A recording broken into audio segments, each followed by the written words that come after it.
మానవ జీవితాన్ని మనం ఎలాగ నడిపించుకోవాలో, ఎలాగ మనం భగవతత్వాన్ని తెలుసుకోవాలో, భగవదర్పణగా మన మనస్సును ఎలా సమర్పించాలో తెలియజెప్పేటటువంటి మహాగ్రంథమే భగవద్గీత. అటువంటి భగవద్గీతలో 9వ అధ్యాయంలో రాజవిద్య రాజగుహ్య యోగం అనే దాంట్లో ఒక చోట పత్రం పుష్పం తోయం యోమే భక్త్యా ప్రయచ్చతి తదహం భక్తి ఉపహృతం అశ్నామి ప్రయతాత్మనః అంటారు ఒక శ్లోకంలో భగవానుడు. భక్తితోటి ఓ పత్రం కానీ, ఓ పుష్పం కానీ, ఓ నీటి చుక్క కానీ, ఓ ఫలం కానీ నాకు సమర్పణ చేసినట్లయితే ఆ భక్తి ప్రధానం కావున నేను భక్తిగా స్వీకరిస్తాను అని చెప్పి ఆయన అక్కడ ఆ శ్లోకంలో చెప్పడం జరిగింది. చూడు ఇక్కడ. అంచేత అలా చెప్పినప్పుడు అంత మాత్రమే కాదు దానికి అర్థము. ఏదో పత్రమో లేకపోతే పుష్పమో లేకపోతే ఓ 2 నీటి చుక్కలో లేకపోతే ఓ ఫలమో సమర్పించడం మాత్రమే కాదు అని ఆ ఉత్తమమైనటువంటి ఉత్కృష్టమైనటువంటి ఆ శ్లోకానికి సాక్షాత్తు శంకరుల వారు, శంకర భగవత్పాదుల వారు భగవద్గీతకి భాష్యాన్ని రచిస్తూ అందులో వివరణ ఇచ్చారు. మనమందరం కూడా తెలుసుకోవలసినటువంటి విషయం. ఇక్కడ పత్రం అనే దానికి చూడండి, ఆకు పుట్టినప్పుడు ఎలా ఉంటుంది? చిగురుటాకు చాలా ఎర్రగా మృదువుగా ఉంటుంది, చిన్నగా ఉంటుంది. అప్పుడే బయలుదేరుతుంది రెమ్మ నుంచి.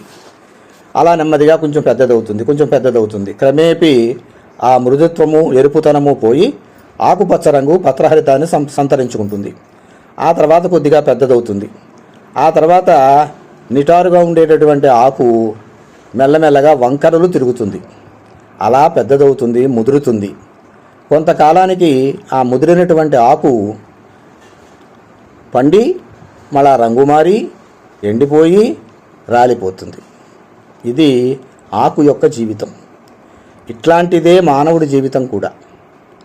అంచేత మానవుడు కూడా పుట్టినప్పుడు చిన్న పిల్లవాడుగా లేదా చిన్న పిల్లగా తల్లి గర్భము నుండి బయటకు వచ్చినప్పుడు ఎంతో మృదువుగా, మనందరికీ తెలిసిన విషయాలు ఇవి.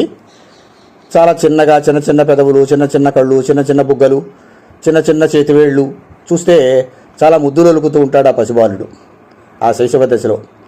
అలాంటి బాలుడు క్రమేపీ పెరిగి పెద్దదై తల్లి యొక్క సంరక్షణలో బాలుడై, యువకుడై, నడిమ వయసువాడై, వృద్ధుడై ఆ తర్వాత తనువు చాలిస్తాడు. ఇక్కడ ఒక పత్రం సమర్పించడము అంటే మానవుని యొక్క శరీరంతో పోల్చి చెప్పారు. స్వామివారి యొక్క వ్యాఖ్యానం ఏమిటంటే, నీ యొక్క శరీరము కూడా అంతే అశాశ్వతము. ఈవేళ ఉండేటటువంటి స్థితి రేపు ఉండదు, రేపు ఉండే బలము స్థితి ఎల్లుండి ఉండదు అని తెలుసుకోవాలి. ఎలాగైతే ఆ పత్రము పుట్టింది మొదలు, పెరిగింది మొదలు, మళ్ళా రాలిపోయి తల్లి కాలి వేళ్ల మీద పడిపోతుందో, చెట్టు మొదట్లో పడిపోతుందో, అలాగే మానవ జీవితం కూడా అటువంటిదే. అలాంటి జీవితాన్ని నీవు ఈ శరీరంలో ఆత్మ ఉన్నప్పుడే, ఈ గాలి లోపల ఉన్నప్పుడే భగవంతునికి సమర్పణ చేయాలి. శరీరాన్ని భగవంతుని కైంకర్యానికి ఈ శరీరాన్ని మనం వినియోగించాలి. నిరంతరము కూడా భగవద్ధ్యానంలో మన యొక్క ఆలోచనలు కానివ్వండి, మన మనస్సు కానివ్వండి, మన తలపులు కానివ్వండి, మన పనులు కానివ్వండి, అన్నీ కూడా భగవత్ సమర్పణగా మనం చేస్తూ ఉండాలి అనేది ఇక్కడ పత్రము అనేదానికి ఒక సింబాలిజంగా స్వామివారు చెప్పడం జరిగింది. పుష్పం, ఈ పుష్పార్చన మనం చేస్తూ ఉంటాం, పుష్పములు సమర్పిస్తూ ఉంటాం పూజలో. ఇక్కడే ఈ సందర్భంలో శంకరుల వారే శివానంద లహరిలో ఒక మంచి శ్లోకం చేశారు. గభీరే కాసారే విశతి విజనే ఘోర విపినే విశాలే శైలే చ భ్రమతి కుసుమార్థం జడమతి సమర్ప్య ఏకంచేతః సరసిజం ఉమానాథ భవతే సుఖేన అవస్థాతుం జన ఇహ నజానాతి కిమహో. హే ఉమానాథ, ఓ శంకరా, ఈ మానవుడైనటువంటి వాడు లోతైనటువంటి కాసారాల్లోకి పెడుతున్నాడు, మడుగుల్లోకి పెడుతున్నాడు. అక్కడ పువ్వులన్నీ ఏరుకొస్తున్నాడు. జనరహితమైనటువంటి ఘోరమైనటువంటి అడవుల్లోకి పెడుతున్నాడు, భయంకరమైన అడవుల్లోకి పెడుతున్నాడు. అక్కడి నుంచి పువ్వులు ఏరుకొస్తున్నాడు, పట్టుకొస్తున్నాడు. పెద్ద పెద్ద పర్వతాలు ఎక్కుతున్నాడు, భయంకరమైన పర్వతాలు ఎక్కుతున్నాడు, ప్రమాదకరమైన పర్వతాలు ఎక్కుతున్నాడు. జడమతి అయినటువంటి మూఢుడైనటువంటి ఈ మానవుడు ఎక్కడెక్కడో తిరిగి ఆ పుష్పములన్నీ సేకరించి నా పాదాల మీద గుమ్మరిస్తున్నాడు. కానీ తన వద్దే ఉండేటటువంటి మనస్సు అనేటటువంటి పుష్పాన్ని మాత్రము నా పాదాల దగ్గర ఉంచలేకపోతున్నాడు సుమా. కాబట్టి మనము ఎన్ని పూజలు చేసినా, ఎన్ని పుష్పములు పట్టుకొచ్చినా, ఎన్ని లక్షపత్రి పూజలు చేసినా, ముఖ్యంగా భక్తియుక్తమైనటువంటి మన మనసు అనేటటువంటి పుష్పాన్ని శ్రీవారి పాదాల దగ్గర పెట్టడం అనేటటువంటిది ప్రధానమైనటువంటి విషయము అనేటటువంటి వివరణ ఇక్కడ భగవద్గీతలో చెప్పబడిన పుష్పం అనే పదానికి వివరణగా శంకరాచార్యులు వారు ఇచ్చారు. అలాగే ఫలం అంటే ఏదో పండు పట్టుకొచ్చో, యాపిల్ పండు, జామ పండు, మామిడి పండు, ఏదో ఫలం పట్టుకొచ్చి ఆయనకి అక్కడ పెట్టి చెయ్యలా ఇలా చూపించి ఆ పండు మళ్ళా మనమే తినేస్తూ ఉంటాం నైవేద్యంగా. అంతే కదండి. నిజంగా దేవుడు తింటున్నాడా ఆ ఫలాన్ని? మనం పెట్టిన నైవేద్యాలు దేవుడు తినడం మొదలు పెడితే అసలు మానవుడు నైవేద్యం పెట్టగలడా? దేవుడికి పెట్టలేడు. ఆ స్వామికి సమర్పణ చేస్తాం. ఆయన ఆరగించాడు అనేటటువంటి భావనతోటి ఆయన ప్రసాదంగా మనం స్వీకరిస్తూ ఉంటాం. దీనికి వివరణగా శంకరుల వారు ఏమంటారంటే భాష్యంలో ఫలం అనేదానికి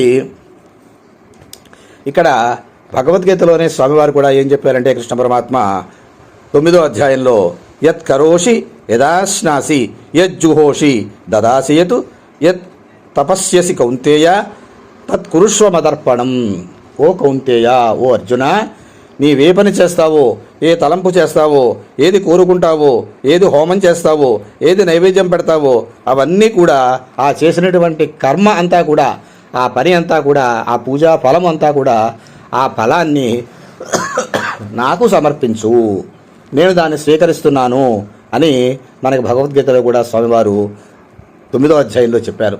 కాబట్టి మనం చూడండి, మనం ఏ పూజ చేసినా, ఏ హోమం చేసినా, ఏ జపం చేసినా, గాయత్రీ జపం చేసినా ఆఖరిని ఒక మాట అంటాం మనం, ఏతత్ఫలం శ్రీకృష్ణార్పణమస్తు, ఏతత్ఫలం శ్రీ పరమేశ్వరార్పణమస్తు, ఏతత్ఫలం శ్రీ అంబికాదేవి అర్పణమస్తు అంటూ ఉంటాం మనం.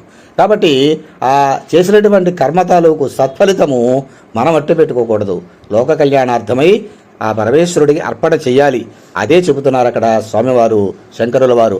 ఫలం అంటే నీవు చేసేటటువంటి క్రియ, పూజా క్రియ, సత్కర్మ, వాటి తాలూకు ఫలితం. ఓ మనిషికి సాయం చేసామనుకోండి, అది ఒక సత్ఫలితం. కేవలం పూజే చేయక్కర్లేదు, పేదవాళ్ళకి సాయం చేయవచ్చు, అవసరమైన వాళ్ళకి సహాయం చేయవచ్చు. మానవ సేవయే మాధవ సేవ అన్నారు. కాబట్టి అటువంటి సేవా తత్పరులైనటువంటి వాళ్ళు చేసేటటువంటి ఆ మంచి పనుల యొక్క సత్ఫలితాన్ని భగవంతుడికి అర్పణ చేయాలి. ఆ భావంతో మనం ఉండాలి అని చెప్పారు స్వామివారు వివరణగా. ఫలం అనేదానికి వివరణ. తోయం 4వ పదం. ఏదో నీళ్లు వదిలిపెట్టు అని మామూలుగా పైకి అర్థం కనిపించినా, తోయం అంటే వివరణ ఏం చెప్పారంటే స్వామివారు, శంకర్ల వారు, ఒక పూజ మనం చేస్తూ ఉన్నప్పుడు, ఒక ఆరాధన మనం చేస్తూ ఉన్నప్పుడు, ఓ దేవిని కానివ్వండి, కృష్ణుని కానివ్వండి, మీ ఇష్టం, శంకరుని కానివ్వండి, ఏ దేవతా స్వరూపాన్ని మనం ఆయన ముందు కూర్చుని మనం పూజిస్తున్నా, లేదా ప్రార్థిస్తున్నా, లేదా జపం చేసుకుంటూ ఉన్నా, ఆ మూర్తి యొక్క రూపము మన మనస్సంతా నిండిపోయి ఉండాలి. మన మనస్సు ఆ మూర్తి యొక్క రూపం మీద లగ్నమై ఉండాలి. సాక్షాత్తు మన తల్లి ఎదురుకుండా కూర్చుని ఆవిడ పాదపద్మములు పట్టుకుని మనం దండం పెట్టేటప్పుడు మన మనస్సుని మన తల్లిగారి వైపు ఎలాగైతే లగ్నం చేసి ఉంచుతామో భక్తిపూర్వకంగా, అదే రీతిగా లోకానికి తల్లిదండ్రులైనటువంటి ఆ పార్వతీ పరమేశ్వరుడు యొక్క పాదపద్మముల పట్ల మన మనస్సుని అర్పణ చేసి, అక్కడ ఆ అర్పణ చేసినప్పుడు భావం ఏం కలుగుతుంది అంటే, త్యాగరాజు, రామదాసు, అన్నమాచార్య మొదలైనటువంటి వాగ్గేయకారులు మొదలైన భక్త శిఖామణులు ఎంతోమంది ఆ భగవంతుడిని ధ్యానించినప్పుడు కానివ్వండి, ఆయన గురించినటువంటి ఓ పాట పాడినప్పుడు కానివ్వండి, వాళ్ళ భావాన్ని అనుభవించి వాళ్ళ కళ్ళ వెంబడి నీరు కార్చారట, ఆనంద బాష్పాలు, భక్తిభావంతో. అదిగో ఆ తోయం అంటే కన్నీరు. ఆ ఆనంద బాష్పాలు, ఆ భక్తిభావంతో కూడినటువంటి ఆ కన్నీటితోటి స్వామివారి యొక్క లేదా అమ్మవారి యొక్క పాదపద్మాలు మనం కడగాలి. అలాంటి భక్తిభావం మనకి కలగాలి. ఆ భగవంతుడి ముందు మనం కూర్చున్నప్పుడు ఎప్పుడు కలుగుతుంది? మన మనసు ఆ స్వామి పట్ల లేదా ఆ దేవి పట్ల లగ్నమైనప్పుడు కలుగుతుంది. కాబట్టి ఏదో మెకానికల్గా కూర్చోవడం లేవడం కాకుండా 5 నిమిషాలు కూర్చున్నా, 2 నిమిషాలు కూర్చున్నా దేవుడి ముందు మన మనసును లగ్నం చేసి ఆ కన్నీటి వచ్చేటటువంటి ఆనంద బాష్పాలతోటి, కన్నీటితోటి ఆ తోయాన్ని, ఆ నీటిని స్వామివారి పాదపద్మములు కడగడానికి మనం వినియోగించాలి. ఇది భక్తి అంటే అని ఈ యొక్క వివరణ అంతా కూడా శంకరాచార్యుల వారు భాష్యాన్ని రచిస్తూ భగవద్గీతకి అందులో చెప్పబడినటువంటి విషయాలు ఇవి. స్వస్తి.